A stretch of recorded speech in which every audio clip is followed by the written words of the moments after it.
As Easter Day dawned last Sunday, news came of the terrible bomb attacks in Sri Lanka. Hundreds were killed or injured, many of whom were targeted as they celebrated Easter in church. People around the world expressed their shock and sadness. And for the Sri Lankan Christian community here in the UK, this week has been a time to come together in grief and prayer. It was shocking. I wish I was there to help the people. I wish I was there to support and, be with them. That is my heart cry. We are here to pray and we are here to forgive. I was from the same congregation that happened. Recently they've been bombed and I've lost some of my friends. I couldn't understand why this incident happened inside of a church. Hamilton was a school teacher in Sri Lanka and taught some of the children who tragically lost their lives. I've seen them growing from play school to grade 4, and now knowing that they are not there anymore in the school, I don't know how their parents gonna accept the fact they are not anymore. All they can see, the exercise books and the calendars they prepared for the next year. It's heartbreaking. We are Christians. This is why we need to seek God's face to give us courage. This is gonna create a big unity among us because this has given awareness of how we have to work together. So everyone's together, even the Muslim brothers, they are together. They invited our church people to come into their mosque, and if you want to do the worship, they offer the mosques. That is something never happened before. There's a new hope that we can work together to build the country back again.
beauty of our cathedrals and churches illustrates the deep connection between faith and art.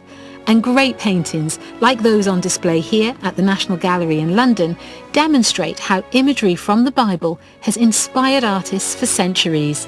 It's something that's always fascinated Ben Quash, who has the rare academic position of Professor of Christianity and the Arts.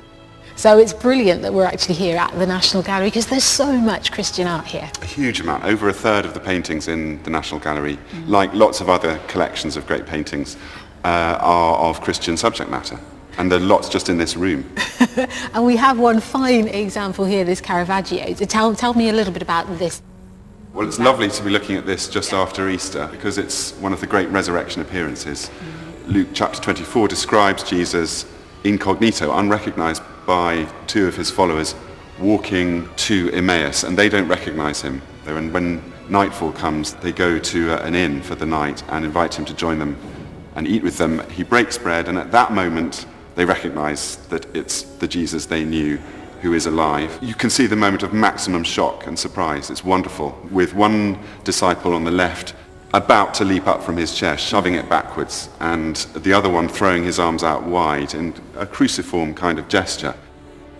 But at the same time, I think what Caravaggio's done is capture some of the reasons why they might not have recognized him, because he doesn't look like most Jesuses do in Western painting. Caravaggio's chosen to make him look surprising and different with this clean-shaven face, because we come, by this period of art, come to expect Jesus to be bearded. But at the same time, perhaps even in subconscious ways, the painting is engaging us.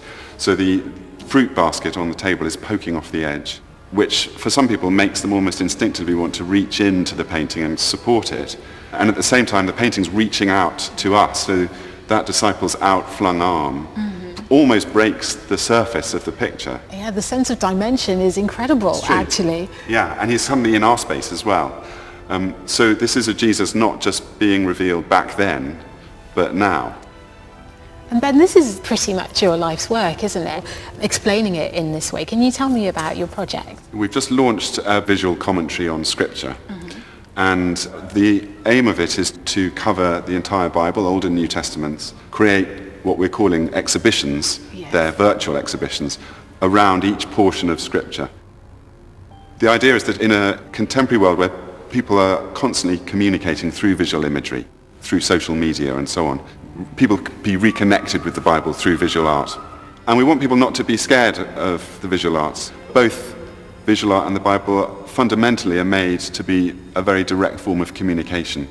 To everyone. To everyone, exactly. And I think that people's sort of fear that they need to know a lot in order to respond to a work of art is a shame, and they should feel that actually it is trying to speak to them.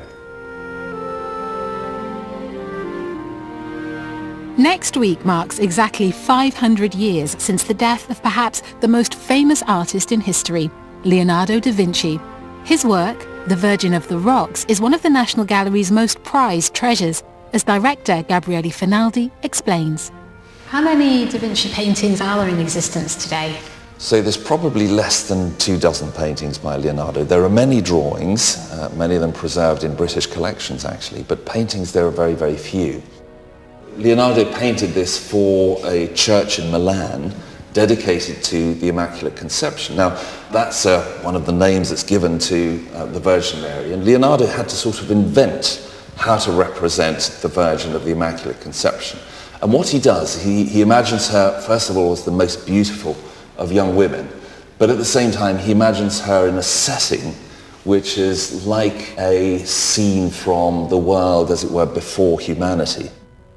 And the idea of the Immaculate Conception is that she was there sort of in the mind of God right from the very start. So Leonardo has to think through what the implications of this story are, and then devise a way of showing it in a way which is completely kind of compelling.